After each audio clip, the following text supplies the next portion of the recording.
오늘 오후에 주시는 말씀은 예레미야 33장입니다. 33장 14절로 16절이요. 석절입니다. 석절을, 세 절을 우리가 같이 읽겠습니다. 읽겠습니다. 여호와의 말씀이니라. 보라, 내가 이스라엘 집과 유다 집에 대하여 일러준 선한 말을 성취할 날이 이르리라.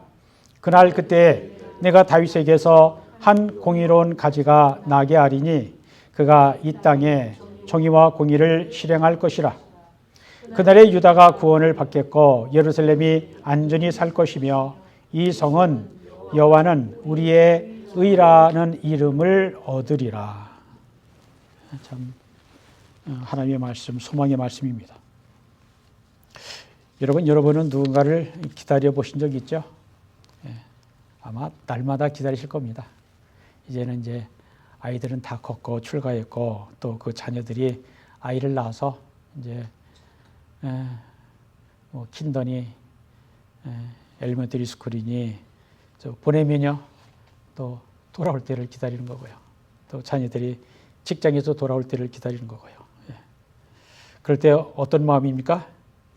누군가를 기다린다는 것은 가슴 설레게 하는 일입니다. 기대하는 거죠. 더구나 기다리는 이가 내가 사랑하고 사모하는 일이라면 더욱 가슴을 설레게 합니다. 또다시 기다림의 계절이 시작되었습니다. 우리 그리스도인은 기다리는 사람들입니다. 우리가 누구를 기다립니까? 우리가 기다리는 그분은 우리를 구원하기 위해 이 땅에 오신 우리 주님 예수 그리스도이십니다. 아멘. 예수님은 2000년 말씀이 육신이 되어 이 땅에 오셨습니다. 하나님이 인간이 되어 오신 겁니다. 예수님이 2000년 전 이미 오셨는데 왜 우리가 매년 그분의 오심을 기다려야 할까요? 예수님은 이미 오셨지만 어떤 이의 마음속에는 아직 오지 않으셨습니다. 정확하게 말하면 주님이 안 오신 것이 아니라 주님이 오셨다는 것을 모르는 사람에게는 그의 마음속에 주님이 들어오실 수가 없습니다. 오늘은 예수님의 오심을 기다리는 대림절 애드번트 두 번째 주일입니다. 대림절은 이미 과거 2000년 전 인간의 육신을 입고 이 땅에 오신 예수 그리스도의 오심을 단순히 기억하고 기념하기 위한 것만이 아닙니다. 다른 사람들이 다 예수님을 믿고 구원을 받아도 내가 예수님을 믿지 못해서 예수님과 상관이 없다면 아무 의미가 없습니다. 그러므로 예수님이 지금 나의 마음속에, 나의 인생 가운데 오셔야 합니다. 아멘. 예수님이 바로 지금 여기에 오셔야 합니다. 아멘. 세상에는 두 종류의 사람이 있습니다. 하나는 자기 인생을 자기 마음대로 할 수 있다라고 생각하는 사람이 있습니다. 하나님을 믿지 아니하는 사람들은 자기가 자기 인생을 자기 마음대로, 자기 뜻대로 할 수 있다라고 생각합니다. 그러나 그들은 자기가 자기의 삶의, 자기 인생의 주인이라고 생각하지만 결코 그렇지 않습니다. 그들은 세상을 섬기고 세상과 공중의 권세 잡은 자 사탄을 자기의 주인으로 삼아 섬기는 것입니다. 또 다른 종류의 사람이 있죠. 그런 사람은 내 삶의 어떤 것도 내 마음대로 할 수 없고 오직 하나님만이, 예수님만이 내 인생의 주인이심을 믿으며 사는 사람입니다. 이런 사람은 그리스도인입니다. 그리스도인이라고 하는 뜻, 그리스도께 속한 사람, 그리스도의 것이라고 하는 뜻이죠. 크리스천이라고 하는 말의 뜻입니다. 그리스도인은 오직 하나님만이, 예수님만이 내 삶을 주관하고 인도하시고 다스리시는 인생의 주인이 되심을 고백합니다. 우리가 예수 그리스도께서 우리의 삶 가운데, 우리 인생 가운데 오시기를 바라고 기다리는 이유는 무엇일까요? 그것은 내가 내 삶의 주인이 아니기 때문입니다. 우리는 내 힘으로 내 자신을 구원할 수 없습니다. 인생의 근본적인 문제가 우리의 힘과 능력으로 해결될 수가 없습니다. 그 인생의 근본적인 문제 뭡니까? 생명의 문제죠. 죽음이라고 하는 문제입니다. 죄와 죽음의 문제는 우리의 힘과 우리의 능력으로 어찌할 수가 없습니다. 우리의 참 소망은 오직 하나님께, 예수님께 있습니다. 대림절 에드번트라고 하는 말, 지난 시간에도 말씀을 드린 것처럼 라틴어 에드번투스에서 온 말로 도착이라고 하는 뜻입니다.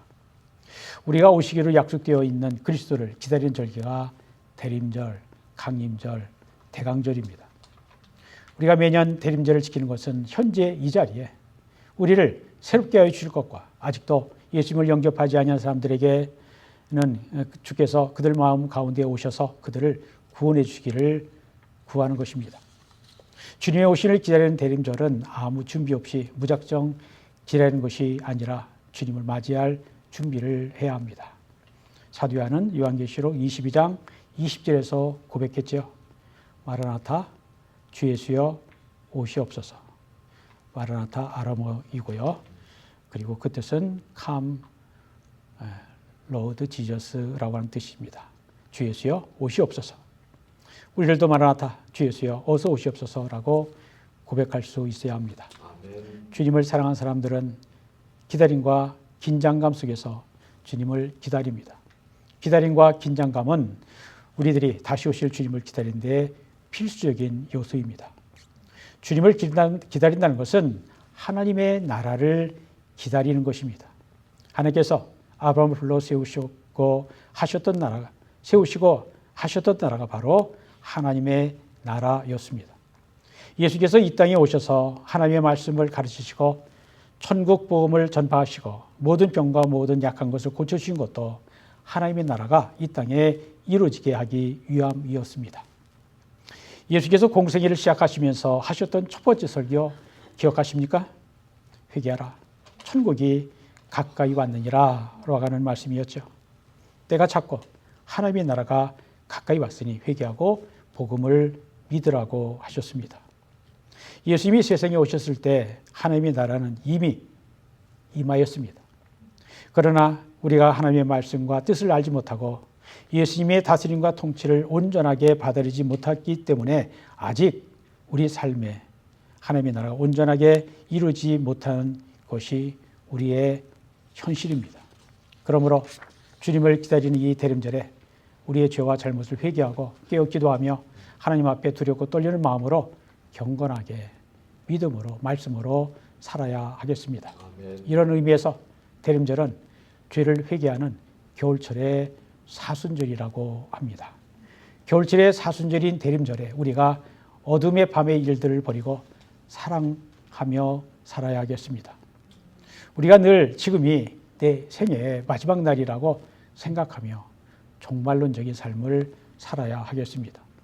이것이 우리가 대림절을 지키는 의미입니다. 설교 없는 말 조금만 더 붙일게요. 왜 없는 말? 지난주에는 참 권사님 주보 도와주시는 것 이제 제가 만들어야 되니까 그 시간도 또 떼어놨어야 됐고요. 또 카피어는 또 말씀을 부렸고요. 포니스는 또 파일럿이 꺼져가지고 또 주일날 추웠거든요. 오늘 말고 지난 주일날.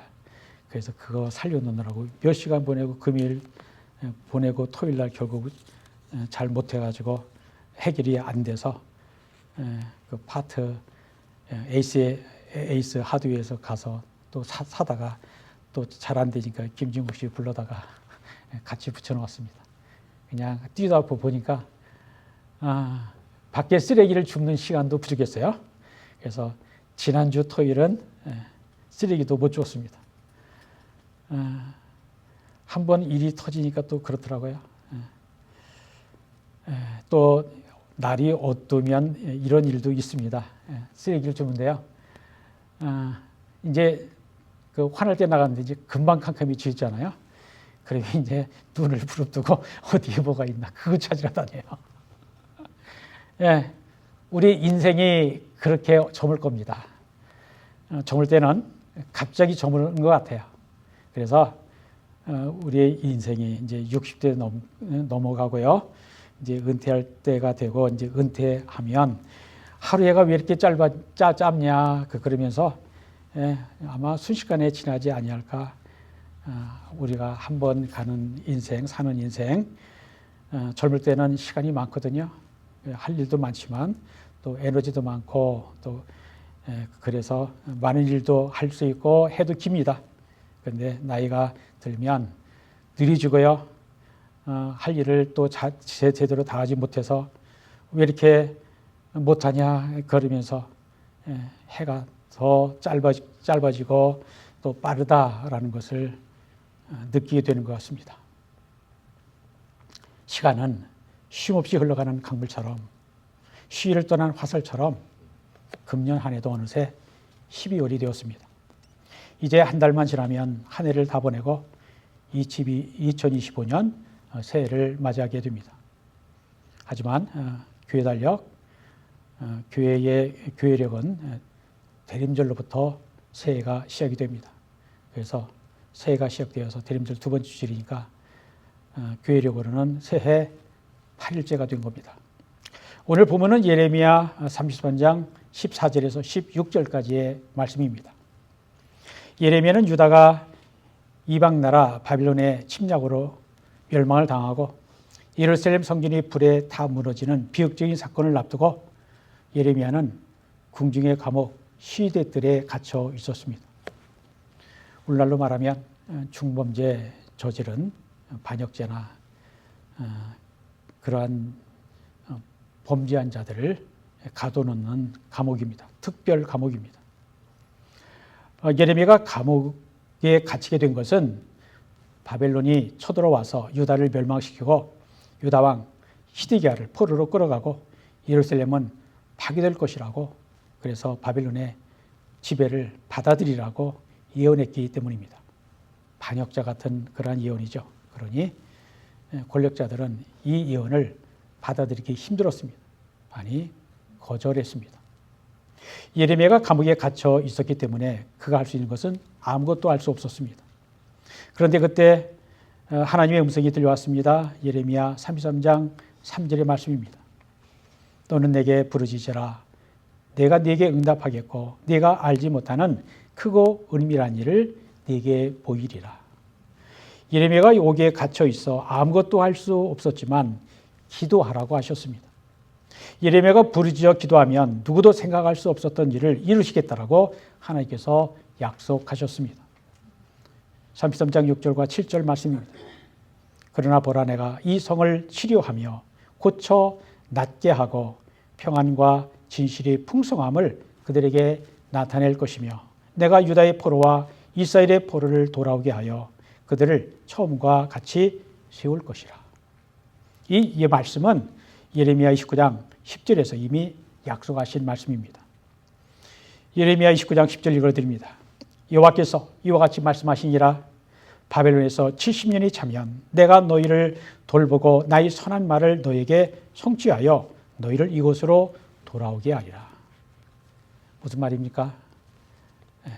하나님의 그 결정은 이미 끝났다라고 하는 거죠.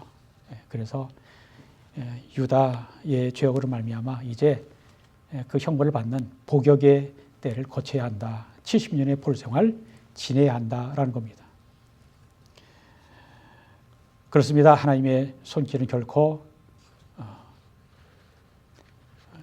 심판을 하시지만 그 심판으로 끝은 아닙니다. 왜냐하면 하나님은 재앙이 아니라 소망을 주시는 분이시기 때문입니다. 예레미야 29장 11절 말씀에 이렇게 기록되어 있습니다. 여호와의 말씀이니라. 너희를 향한 나의 생각을 내가 아나니 평안이요 재앙이 아니니라. 너에게 미래와 희망을 주는 것이니라. 형벌을 받을 때에도 하나님이 우리를 긍휼히 여기실 것을, 불쌍히 여기실 것을, 그리고 구해 주실 것을 우리는 기대할 수 있다라고 하는 거죠. 하나님께서는 자기 백성들의 반역 때문에 그들을 심판하실 수밖에 없었습니다. 피할 수 없습니다. 그러나 은혜로우시고 자비로우신 하나님께서 자기 백성들을 영원히 비참한 상태에 내버려 두시지 않습니다. 예레미야는 바로 그런 하나님의 생각을 알았습니다. 그래서 예레미야는 절망스러운 상황 속에서도 희망을 노래할 수 있었습니다. 상황이 힘들고 절망적일 때 우리가 해야 할 일은 하나님께 기도하는 것입니다. 기도하면 하나님께서 그 기도에 응답하여 지금까지 알지 못하던 크고 은밀한 일을 보여주시겠다라고 말씀하십니다. 그 크고 은밀한 일이 무엇일까요? 그것은 이스라엘과 유다의 회복에 대한 언약의 약속의 말씀입니다. 그 내용이 예레미야 33장에 자세히 기록되어 있습니다. 황폐한 성읍을 다시 생기가 넘치는 성읍으로 만드실 것이고 사람도 없고 짐승도 없던 곳을 목자들과 양무리들로 가득 채워주실 것이라고 33장 12절, 13절에 말씀합니다. 그리고 오늘 본문 14절에서는 하나님께서 약속하신 선한 말을 good word를 성취할 날이 이를 거라고 말씀하십니다. 14절 말씀입니다. 여호와의 말씀이니라. 보라 내가 이스라엘 집과 유다 집에 대하여 일러준 선한 말을 성취할 날이 이르리라. good word, 하나님이 주신 그 좋은 말씀, 그것을 이룰 날이 반드시 온다라는 겁니다. 이 말씀은 하나님께서 하신 언약의 약속의 말씀입니다. 이 말씀에서 우리가 특별히 주목할 것은 보라 그날이 오리라라는 겁니다. Behold, the days are coming. 보라 그날이 오리라. 이 말씀은 지금 감옥에 갇혀 있는 예레미야에게 하신 하나님의 약속입니다. 이 말씀은 감옥에 갇혀 있는 예레미야에게 하나님께서 들려주신 희망의 말씀입니다. 예레미야가 감옥에 갇혀 있어 더 이상 아무것도 할 수 없고 더 이상 희망이 없는 절망적인 상황에서 보라 그날이 오고 있다라는 것입니다. 그날이 오고 있다라고 하는 이 말씀은 절망적인 상황에 있는 예레미야에게 희망의 말씀이었습니다. 절망 중에도 희망이 있다는 겁니다. 희망이 있으니 소망을 가지라는 것입니다. 그러면 오고 있다라고 하는 그날이 어느 날일까요? 그날은 선한 말이 하나님의 말씀이 성취되는 날입니다. 선한 말은 하나님께서 이스라엘 집과 유다 집에 약속하신 구원을 이루시는 날입니다. 은혜로운 말씀은 예루살렘과 유다의 회복에 관한 그 말씀입니다. 그 은혜로운 약속이 구체적으로 무엇입니까? 15절, 16절의 말씀입니다. 그날 그때 내가 다윗에게 한 공의로운 가지가 나게 하리니 그가 이 땅에 정의와 공의를 실행할 것이라. 그날에 유다가 구원을 받겠고 예루살렘이 안전히 살 것이며 이 성은 여호와는 우리의 의라라고 하는 이름을 얻으리라. 이 말씀을 그날 그때가 되면, 즉 하나님께서 약속하신 때가 되면 예루살렘과 유다가 구원을 받아 회복될 거라고 하는 말씀입니다. 그런데 구체적으로 어떻게 회복된다는 겁니까? 비록 유다의 마지막 왕 시드기야가 바벨론에 끌려간다 할지라도 다윗의 왕조가 영원히 끝나는 것이 아니라 언젠가 다윗의 후손 가운데 다윗이라고 하는 위대한 이름에 어울릴 만한 왕이 나타난다는 것입니다. 다윗의 자손 가운데 한 의로운 통치자가 나온다는 것입니다. 그 의로운 왕이 공의로 다스릴 것이라고 하는 말씀입니다. 이 말씀에서 그 오실 그분 다윗에게서 한 공의로운 가지 구체적으로 누구라고 밝히고 있지 않죠. 하지만 시간이 지나고 보니까 그분이 바로 베들레헴에서 다윗의 고향 베들레헴에서 태어난 예수님이다 라고 하는 것을 우리가 알고 또 고백하게 되는 것입니다.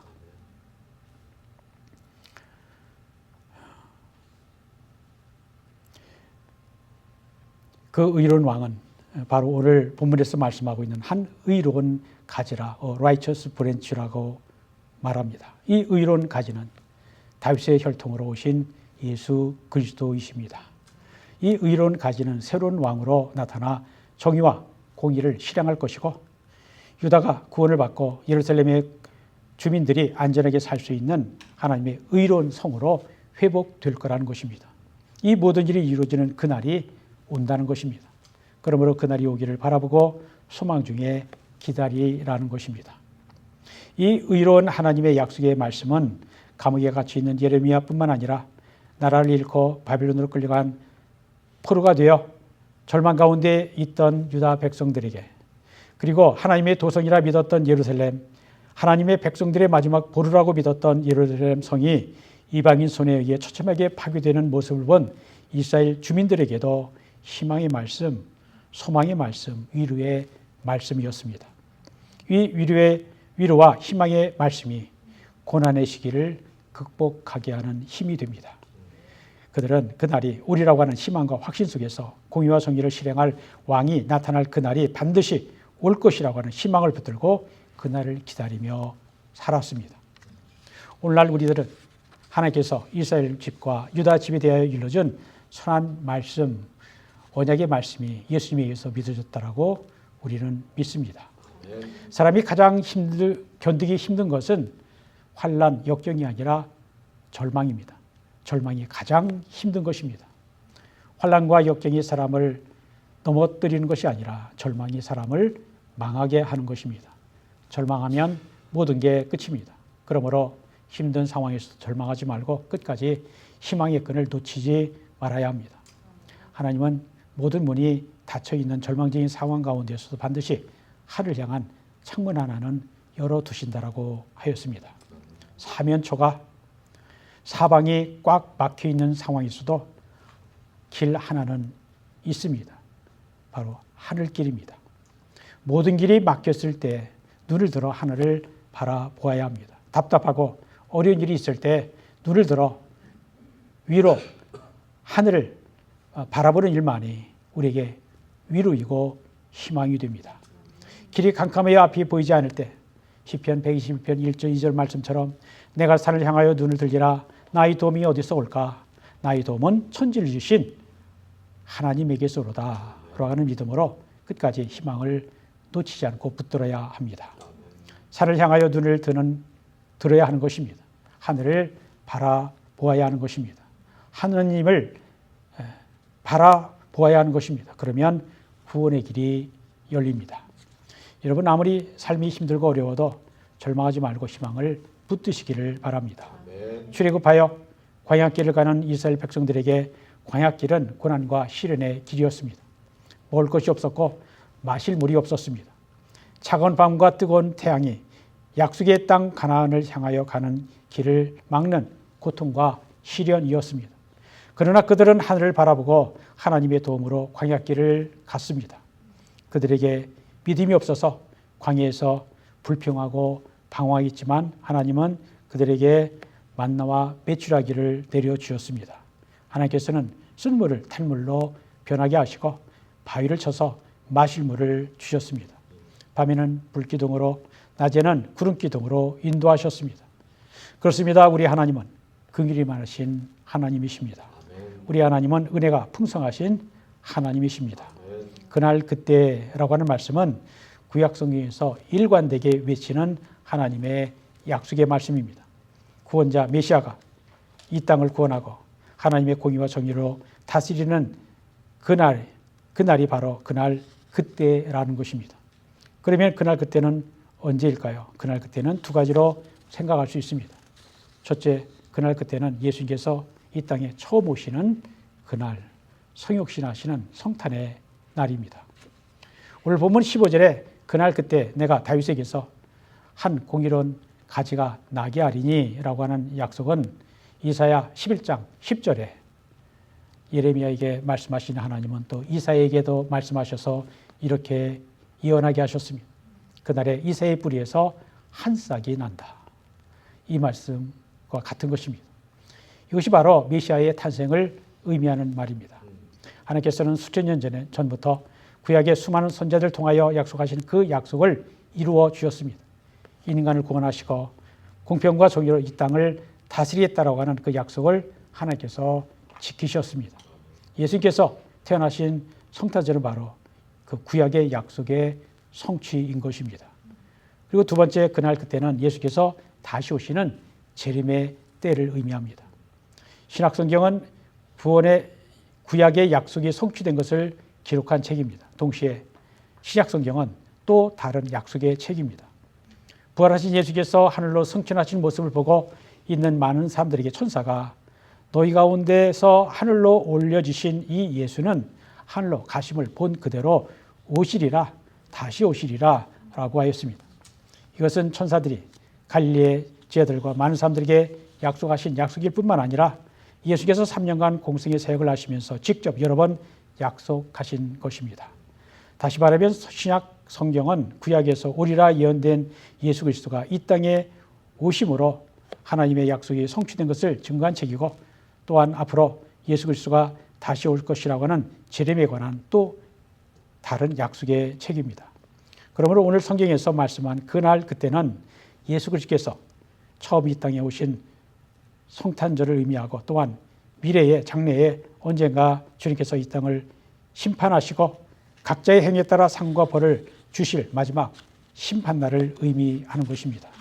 그러므로 예수님의 오심은 모든 사람들에게 마냥 기쁘고 즐거운 날만은 아닙니다.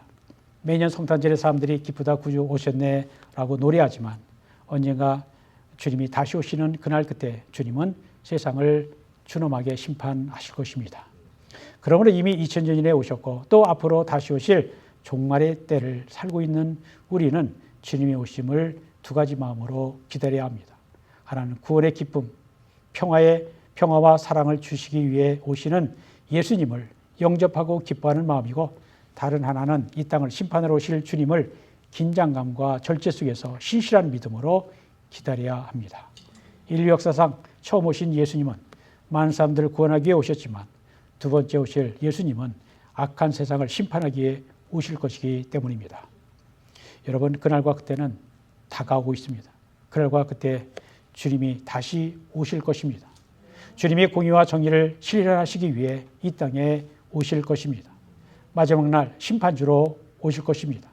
주님이 다시 오시는 그날 그때가 언제일런지, 세상의 끝날이 언제일런지 우리가 알 수 없지만, 주님이 우리의 마음속에 그리고 이 세상의 주인으로 오시기를 기도하며 하나님 나라가 이루어지기를 바라며 소망 가운데 주님을 기다려야 합니다. 아멘. 2000년 전 메시아를 기다리는 마음의 준비가 없었던 사람들에게 예수님의 탄생은 도저히 이해할 수 없는 사건이었습니다.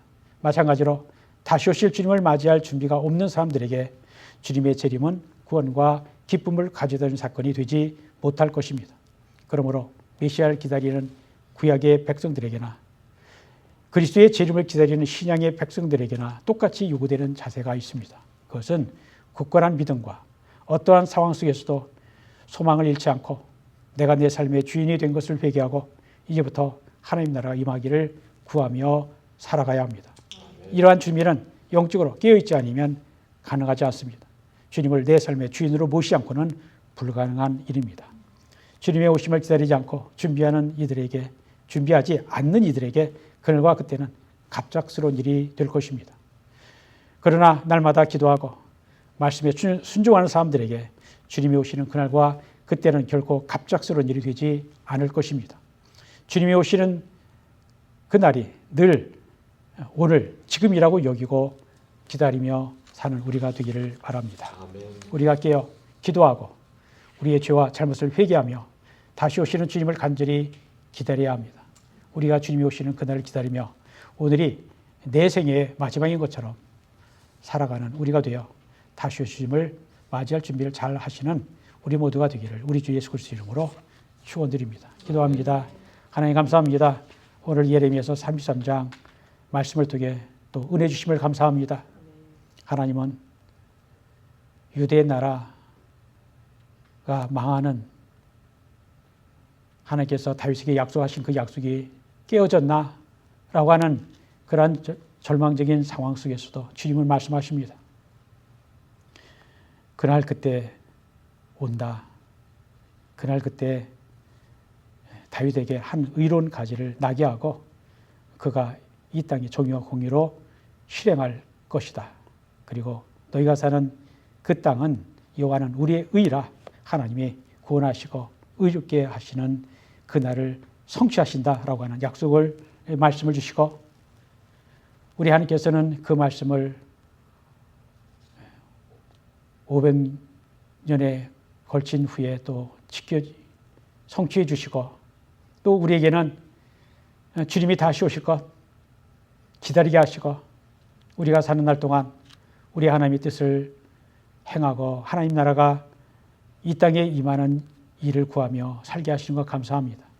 이러한 소망이 없이 우리가 우리의 인생을 살 수 없음을 고백합니다. 하나님, 세상은 어지럽습니다. 세상은 어둡습니다. 빛 대신 주님이 오시고 구원이 되시는 우리 주님이 오셔야 이 땅이 살만한 세상이 되는 줄 믿습니다. 하나님의 뜻이 하늘에서 이루어진 것처럼 이 땅에서 이루어지는 역사가 우리 하나님의 나라가 이 땅에도 이루어지는 그날이 오기를 기대하며 기도합니다. 주여, 기도하며 살며 주님을 맞이할 준비를 하고 주님이 언제 오시더라도 놀라지 않는 우리가 되도록 인도하여 주옵소서. 예수 그리스도 이름으로 기도합니다.